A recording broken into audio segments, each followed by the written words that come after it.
lavoro tutti, ma nei prossimi 10 giorni ci giochiamo il nostro futuro. Queste le parole del governatore Zaia sulla fase 2 che in Veneto inizia con una nuova ordinanza esplicativa operativa dalle 16 di oggi.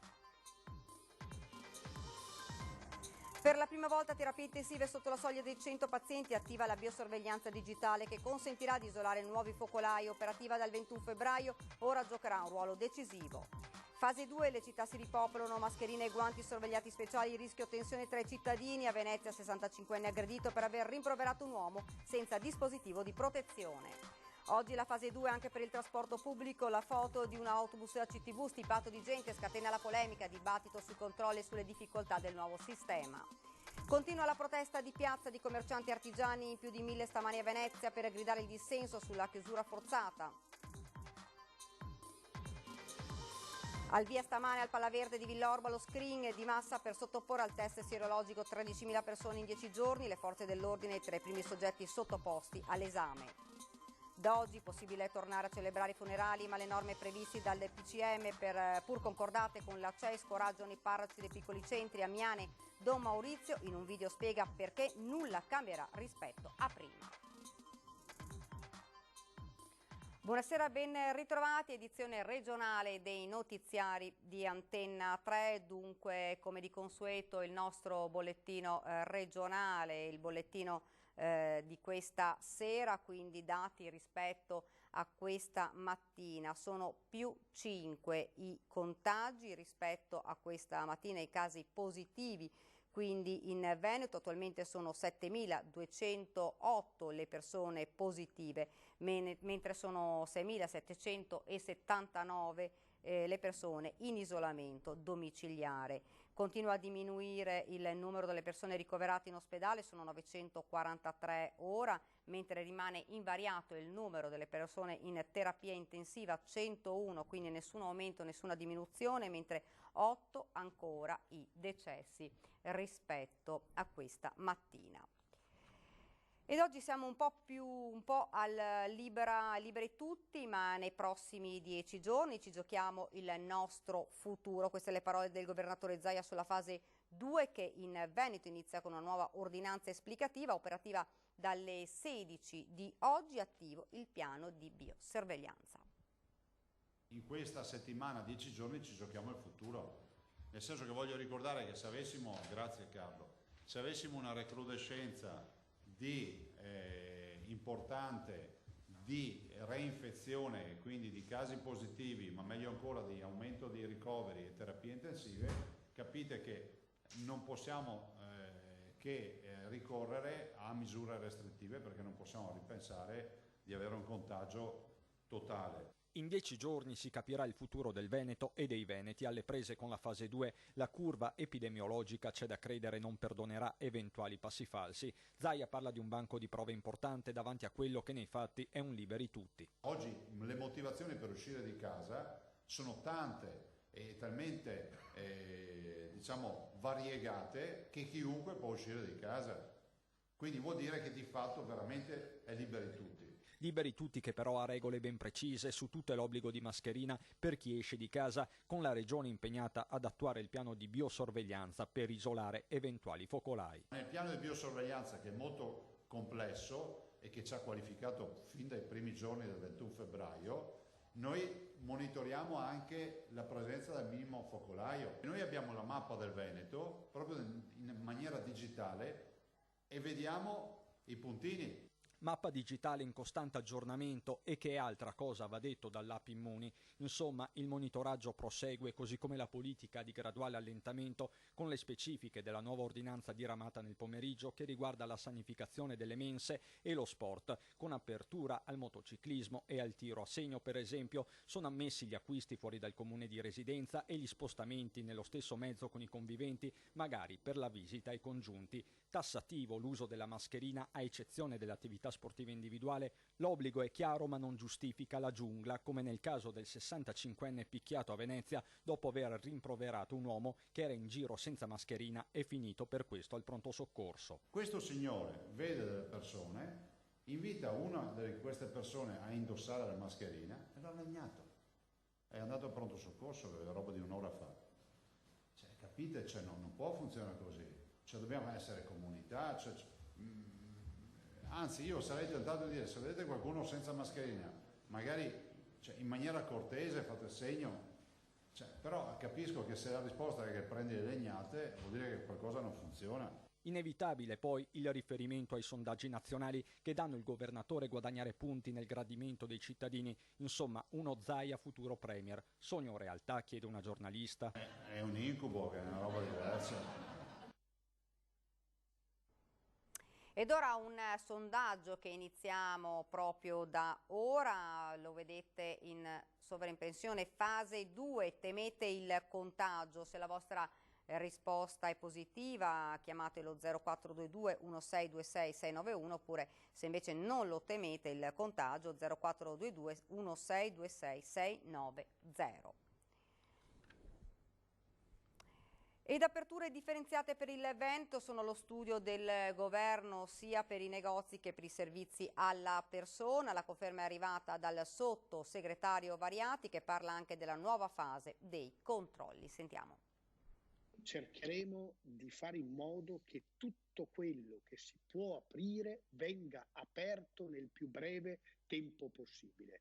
Ovviamente in una logica di ragionevole sicurezza che serve a tutti. L'obiettivo del governo è quello di accelerare le aperture e farlo accanto alle regioni. Questa è la rassicurazione che arriva dal Viminale nel primo giorno della fase 2. Insomma, soluzioni differenziate per i singoli territori a seconda delle rispettive curve epidemiologiche. Se una regione, posso immaginare la nostra, sta sotto quella soglia, verrà data la possibilità, d'accordo con il governo, perché i presidenti di regione vanno aiutati in queste scelte, non abbandonati, non si tratta di scaricare niente addosso a Zaia, ma con il governo Zaia potrà anche ben prima del 1° giugno, che era stata una data buttata là per i ristoratori e i parrucchieri, poter arrivare invece a delle aperture. Nei giorni delle grandi proteste e dei flash mob che percorrono il Veneto in lungo e in largo, le parole di Variati hanno un peso specifico, così come le rassicurazioni in vista dell'approvazione del nuovo decreto maggio.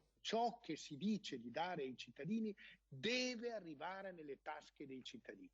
Non può e non deve esserci né burocrazia dello Stato né burocrazia da parte delle banche. E quindi nel decreto ci saranno anche degli accorgimenti proprio perché dobbiamo rimediare a quel meccanismo che si è inceppato. Altro capitolo i controlli con la nota del Viminale che ha chiesto alle prefetture di essere elastiche nel condurre i cittadini in questa fase 2. Con grande equilibrio, con grande sobrietà, se mi consente con grande amore verso i cittadini che stanno attraversando uno dei momenti più difficili che la nostra storia abbia mai avuto. Ed ora una bella notizia, guarita e dimessa dopo aver sconfitto il coronavirus all'età di 95 anni. Anche per questo la signora Bruna da Padova si è fatta fotografare con le dita della mano destra alzate in segno di vittoria mentre la dimettevano dall'ospedale di Schiavonia dopo 39 giorni di ricovero nel Covid Hospital. E torniamo a parlare della fase 2 anche nel settore dei trasporti. A giudicare da alcune immagini si sono già viste situazioni al limite, lo sfogo del sindacato.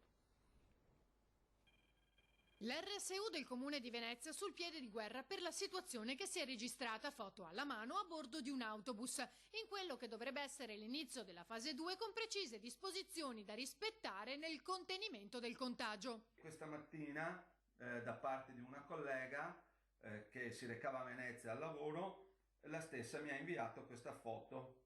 Come potete vedere, questa era la situazione che si è verificata questa mattina sul 24B mentre lei andava al lavoro. Come si riscontrano, le distanze di 1 metro assolutamente non ci sono, quindi questa amministrazione che tanto decanta che all'interno dei posti di lavoro farà rispettare le norme previste dal DPCM, però è assolutamente inadempiente. Bulla aggiunge che era stato chiesto un confronto con il comune per decidere come andasse affrontata questa fase, ma senza esito. Il giorno 30 di aprile noi come RSU abbiamo scritto all'amministrazione comunale perché ci convocasse ad un tavolo urgente visto che eravamo venuti a conoscenza da parte di alcuni colleghi che per mano di alcuni direttori l'amministrazione stava programmando il rientro al lavoro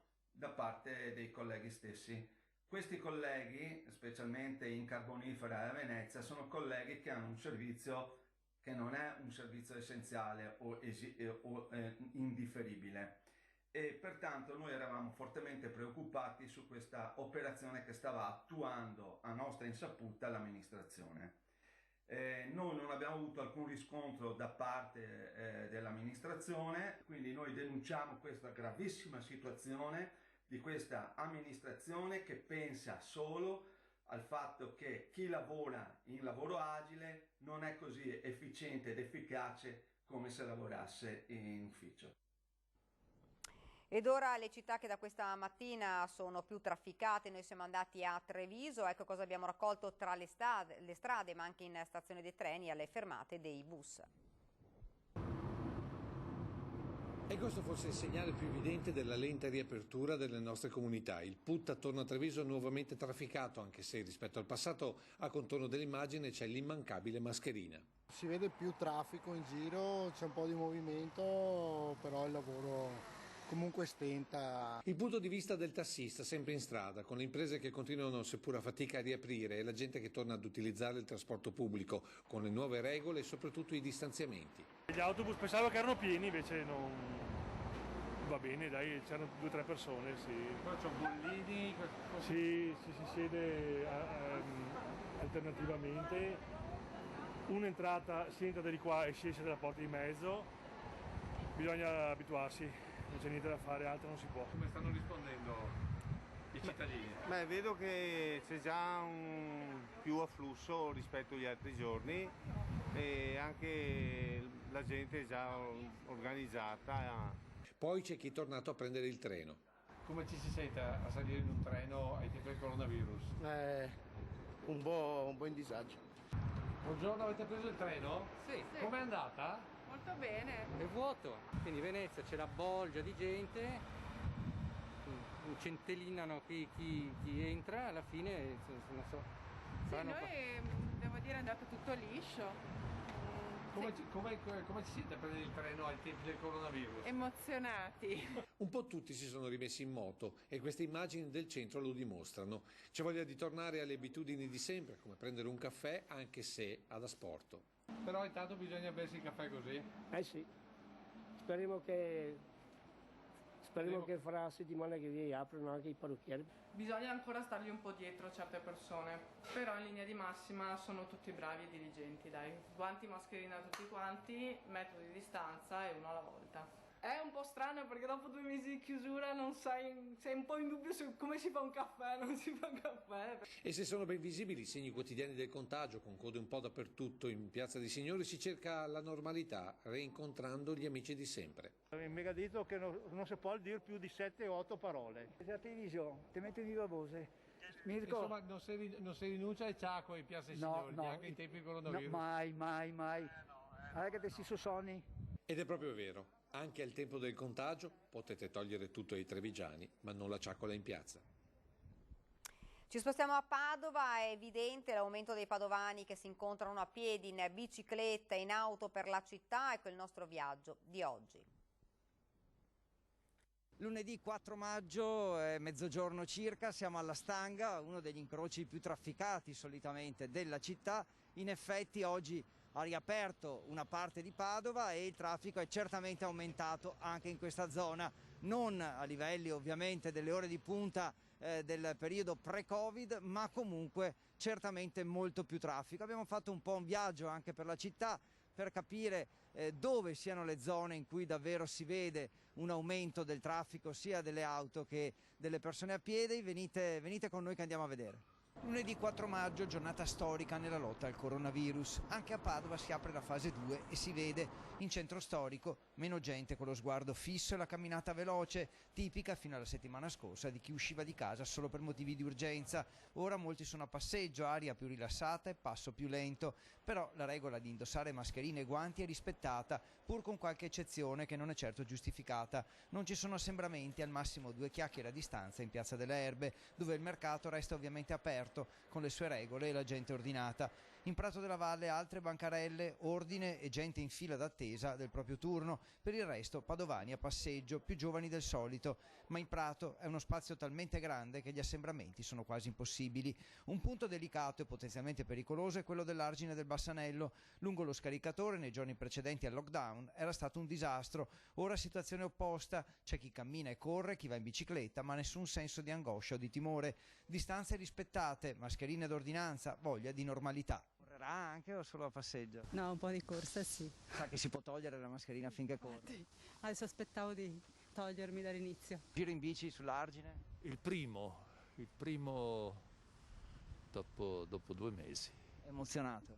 Insomma, c'è una bella aria pulita. La mascherina in bicicletta stranamente non dà nessun fastidio. Io poi l'ho portata per 48 anni la mascherina, quindi Faceva il medico? penso di poterla portare ancora per un po'. In realtà c'è chi preferisce usare la mascherina anche correndo. Lo ricordiamo, non è obbligatorio, basta alzarla quando dal passo di corsa si scende alla camminata. Però la prudenza e il desiderio di evitare gli assembramenti è sempre apprezzabile. In tangenziale intanto traffico molto più intenso, addirittura qualche coda, specie in prossimità dei lavori di via Vigo Novese. Certo, il vero test ci sarà nel fine settimana, ma intanto padovani promossi a pieni voti. E oggi a Venezia hanno manifestato in più di 1000. Il popolo delle partite IVA si è dato appuntamento alla stazione dei treni per manifestare il malcontento economico creato dalla chiusura forzata per il Covid-19. Comunque le gocce formano l'oceano. Noi saremo una goccia, ma basta farne tante e arriva fuori un oceano e poi uno tsunami. Andiamo a rialto ragazzi, tutti quanti, via! Ore 10, stazione dei treni Santa Lucia, Venezia. Si sono dati appuntamento e hanno risposto in più di 1000 commercianti, artigiani, partite IVA, lavoratori bloccati con le attività dal Covid-19. Sono qui perché chiedono allo Stato di lavorare con loro anche il popolo dell'indotto. Tutte le aziende del territorio, anche non veneto. Province diverse. Verona. Che attività avete? Partita IVA. Dal 27 di gennaio che sono fermo, che non lavoro, settore degli eventi. E tu? Dipendente pubblica, appoggio le partite IVA. Lungo lista di Spagna, però stesso passo e stessa storia. Pista per cosa? Parcheggiato? No. Messo Pista lì? per popolo, no, e anche per partita IVA. Siamo un po' molto delusi, anche dal comune. Molte cose si potrebbero fare immediatamente, anche eliminare immediatamente la tassa sui rifiuti, ad esempio, per aiutarci. Parlo a nome dei miei genitori che hanno un ristorante in terraferma e purtroppo da 2 mesi hanno solo accumulato debiti, non ricevendo un aiuto vero dallo Stato. E dopo meno di mezz'ora il serpentone di manifestanti occupa pacificamente il ponte di Rialto. In cima il tricolore, nel nome del quale la catena umana inneggia all'unisono un'unica emblematica parola.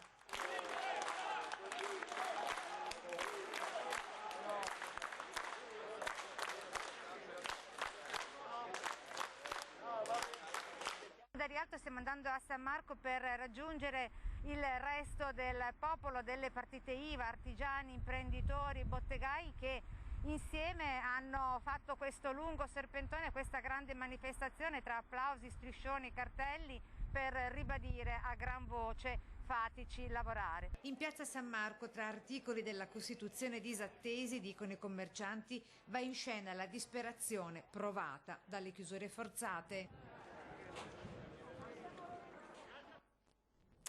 Dal governo aiuti a fondo perduto, dalle piazze sarà l'inizio della rivolta, così il popolo delle partite IVA da piazza San Marco.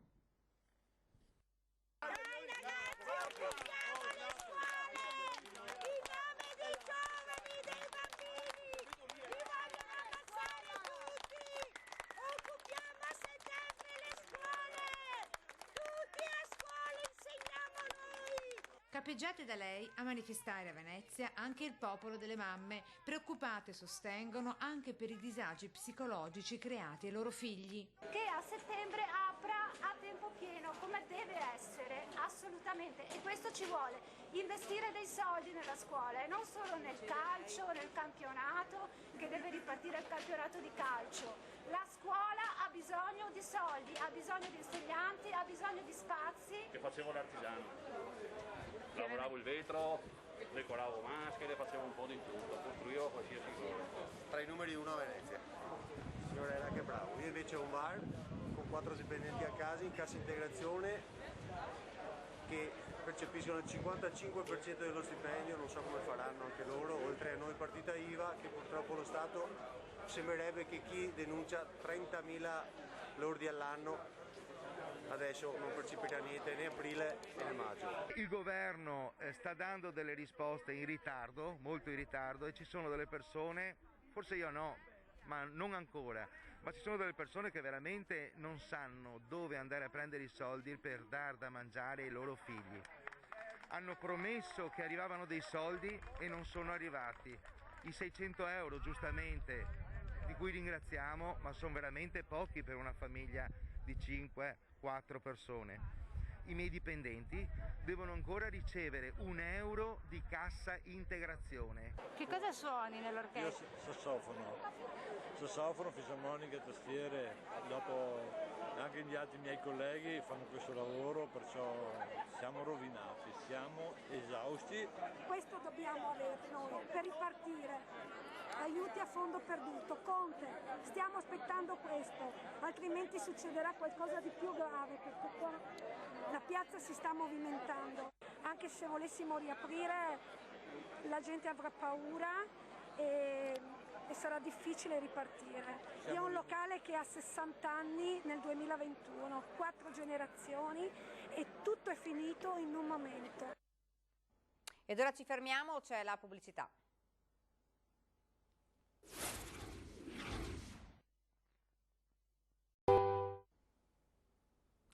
Siamo tornati nuovamente in studio, ci spostiamo nel Padovano, concluso in 3 giorni lo screening dell'intera popolazione di Vo. Ora lo studio darà importanti informazioni per la lotta al Covid.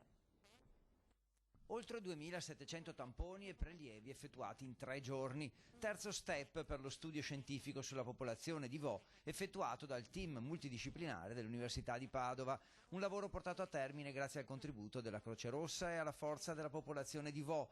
Tutti i cittadini, infatti, si sono sottoposti volontariamente a tampone e prelievo del sangue. I risultati permetteranno di conoscere entro 15 giorni la mappatura sierologica dell'intero comune. Non solo, nei prossimi mesi si potrà ottenere anche la mappatura della popolazione da un punto di vista genomico. In questo modo si potrà così studiare i motivi per cui il Covid-19 è più virale in alcune fasce della popolazione e meno in altre. Al via questa mattina a Palaverde di Villorba lo screen di massa per sottoporre al test sierologico 13.000 persone in 10 giorni. Le forze dell'ordine tra i primi soggetti sottoposti all'esame. Possiamo qui testare 1.000 persone al giorno con questi test sierologici rapidi, avere quindi un quadro immunologico della circolazione virale nella nostra popolazione in alcune categorie particolari che sono rimaste esposte in questo periodo. I primi a sottoporsi al test sono stati gli uomini e le donne dell'Arma dei Carabinieri, dopo che nella mattinata il rodaggio della struttura aveva sottoposto gli atleti della Benetton Rugby allo screening sierologico. Oltre una cinquantina di operatori del Dipartimento della Prevenzione dell'US2, della Croce Rossa e della Protezione Civile Trevigiana sono stati impegnati proprio alla gestione di queste 10 postazioni per fare lo screening. A gruppi di 100 all'ora, quindi 100 persone ogni ora, che parcheggeranno singolarmente, che arriveranno con distanziamento rispettato, che verranno gestite con questi test in maniera del tutto adeguata dal punto di vista appunto dell'isolamento, del distanziamento sociale. Porteremo avanti questa operazione complessa che coinvolgerà complessivamente 12-13.000 persone. Poche gocce di sangue per capire se c'è stato contatto con il virus e se sì il passo successivo è il tampone e se occorre l'isolamento della persona. Isoliamo queste persone positive al virus, loro e i loro conviventi familiari e contatti stretti, e li teniamo isolati appunto per quei 21 giorni necessari alla chiarificazione virale, alla scomparsa del virus, che verificheremo con 2 nuovi tamponi per poi liberare definitivamente la persona.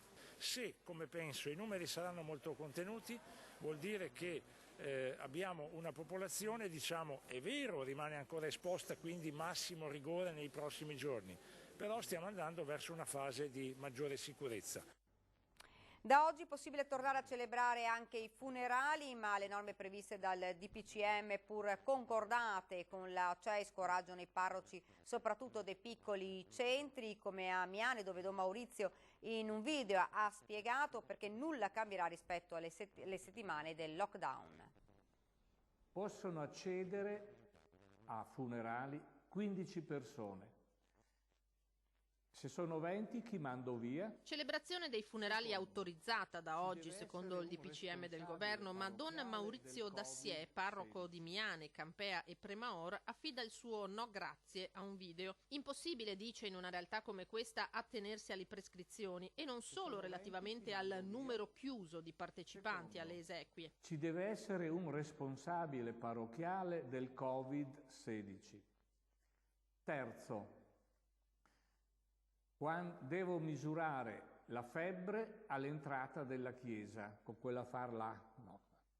Quarto, dopo la celebrazione eventuale, la chiesa deve essere sanificata. Voi capite che qui è impossibile rispettare queste regole e queste norme che ci sono state date e dal decreto del Presidente del Consiglio e anche dalla Conferenza Episcopale Italiana. Per questo Don Maurizio, pur senza far polemica, annuncia che a maggio a Miane resterà tutto come in pieno lockdown e che ci si dovrà impegnare a coltivare la fede rinunciando alla comunità. Costruire in famiglia con la piccola chiesa domestica.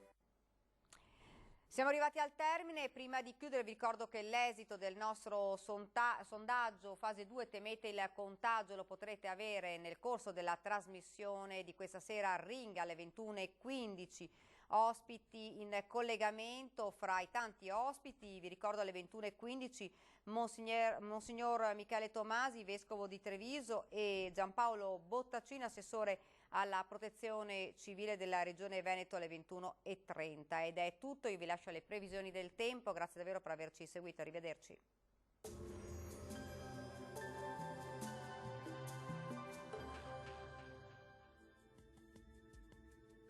Bentrovati al meteo. Fase 2 ancora con un regime di alta pressione, ciò si traduce in tempo sempre in prevalenza stabile e clima primaverile. Il dettaglio di martedì 5 maggio. Sul Veneto avremo al mattino un cielo a tratti coperto, maggiore presenza di sole, specie dal pomeriggio, dove però non si escludono anche dei locali piovaschi sui settori montuosi. Venti da direzioni variabili e localmente moderati. Temperature stazionarie e gradevoli, minime fino a 14 gradi, valori massimi tra i 19 e i 24 gradi all'incirca. Stessa situazione anche sul Friuli Venezia Giulia, con tempo buono e ampio soleggiamento, salvo per anche qui qualche annuvolamento, ma senza ulteriori conseguenze. Temperature minime tra 9 e 13 gradi, massime tra 20 e 22 gradi.